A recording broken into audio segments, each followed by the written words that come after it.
छिंदवाड़ा माफ कीजिएगा, छिंदवाड़ा में किडनी की बीमारी से बच्चों की मौत का दर्दनाक सिलसिला रुकने का नाम नहीं ले रहा। हर गुजरते दिन के साथ एक और मासूम जिंदगी खामोश हो रही है और जिले का हर घर दहशत और बेबसी के साए में जी रहा है। करीब 1 महीने में अब तक 9 बच्चों की जान जा चुकी है और ये सिलसिला 4 सितंबर को पहली मौत के साथ शुरू हुआ। तब किसी ने भी सोचा नहीं था कि घर में खिलौनों की जगह खामोशी छा जाएगी। जान गंवा चुके इन बच्चों को उल्टी, दस्त और बुखार जैसी मामूली बीमारी की शिकायतें थीं, जिसके बाद इन मौतों के पीछे कफ सिरप को वजह माना गया है। इस बीच केंद्रीय स्वास्थ्य मंत्रालय समेत तमाम महकमे इस दावे को खारिज कर रहे हैं कि कफ सिरप में किसी तरह के केमिकल के शामिल होने की बात है। इसे पूरी तरह से आउटराइटली खारिज किया है केंद्रीय स्वास्थ्य मंत्रालय की तरफ से। लेकिन दवाओं में मिलावट का गोरख धंधा वाकई चिंता पैदा करने वाला है और क्या ये जानकारी भी केंद्र और राज्य सरकारों को है? हालांकि कलेक्टर का कहना है कि 2 कफ सिरप पर शक है, जिनके सैंपल जांच के लिए भेजे गए हैं और सुनिश्चित किया जा रहा है कि ये सिरप बाजार में कहीं भी न बिके। जो जिन बच्चों की डेथ हुई है तो ऐसा जानकारी में आया कि कोई कफ सिरप जो था वो पिया था उन्होंने कफ, क्योंकि ये बदलता हुआ मौसम था तो उस समय बच्चों को जनरली कफ कोल्ड की शिकायत होती है। तो हालांकि वो सैंपल वगैरह लेके और जांच के लिए भेज दिया गया है। मुझे ये बताया गया कि वायरोलॉजी टेस्ट बैक्टीरिया वायरस के संबंध में वो भी करवाया गया है, तो उसमें कोई समस्या नहीं है। ये वाटर सैंपल वगैरह भी कराया गया, उसमें कोई समस्या नहीं है। तो एक जो सबसे ज़्यादा जो डाउट था वो कफ सिरप के ऊपर था, जिसको कलेक्टर साहब ने ऑलरेडी उसका बिक्री पर रोक लगा दी थी। तो जिन 2 कफ सिरप ब्रांड्स पर शक है उसके बारे में जानकारी हासिल करना बहुत ज़रूरी है।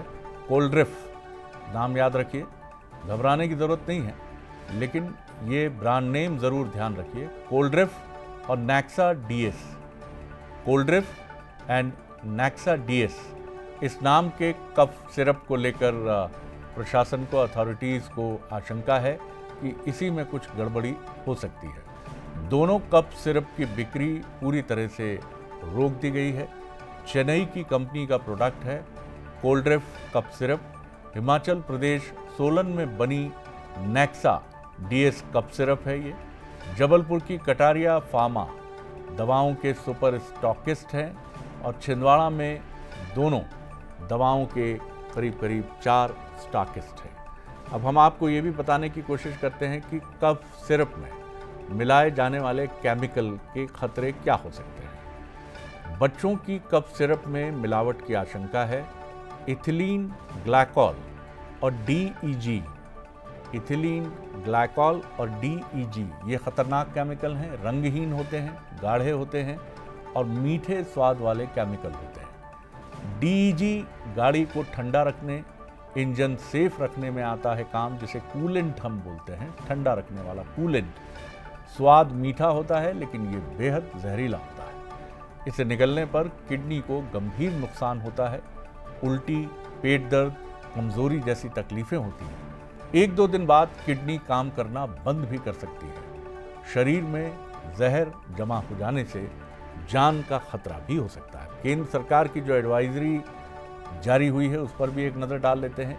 केंद्रीय स्वास्थ्य और परिवार कल्याण मंत्रालय ने जो एडवाइजरी जारी की है उसका कहना है कि 5 साल से कम उम्र के बच्चों को कफ सिरप देने में सावधानी बरतें और 2 साल से कम उम्र के बच्चों को इस तरह की दवा बिल्कुल न दी जाए। देखिए, ये महत्वपूर्ण एडवाइजरी है और इसे सभी ध्यान से सुने, खासतौर से वो माताएं जो इस समय मौसम की परिस्थितियों के चलते बच्चों के सर्दी जुकाम जैसे सिम्टम्स के साथ दवाओं का सेवन बच्चों को करा रही हैं। तो 2 साल से कम उम्र के बच्चों को सर्दी जुकाम की दवा बिल्कुल न दी जाए। सर्दी खांसी में दवा के बिना उपचार को प्राथमिकता देने की कोशिश हो। नेबुलाइज कीजिए, अच्छे चिकित्सक से परामर्श लीजिए, सुरक्षित फार्मास्यूटिकल ग्रेड मटेरियल से तैयार दवाओं का उपयोग करें और इसमें बड़ी बात यही है कि किसी अच्छे स्थान से, किसी बड़े मेडिकल स्टॉकिस्ट से या मेडिकल स्टोर से दवा खरीदें। लेकिन इन तमाम चीज़ों के बीच में सवाल यही है जो आखिर में आपके हमारे मन में आता है कि अगर ये वजह नहीं है दवा में मिलावट नहीं है या केमिकल का कोई इक्वेशन नहीं गड़बड़ा गया है, तो फिर कौन सी लापरवाही है? उन माँओं से हम क्या कहेंगे जिनके चिराग असमय उनकी गोद से काल छीन ले गया? तो कुछ सवाल हैं, इन सवालों को भी देखें कि क्या माता पिता अपने हाथों से बच्चों को जहर दे रहे थे?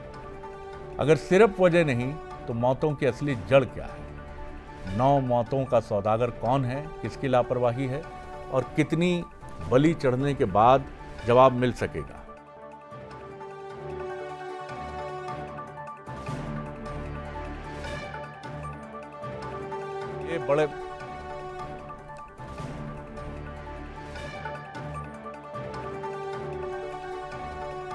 ये बड़े सवाल हैं जो आपके हमारे सामने हैं। आपको एक छोटा सा उदाहरण भी देते हैं।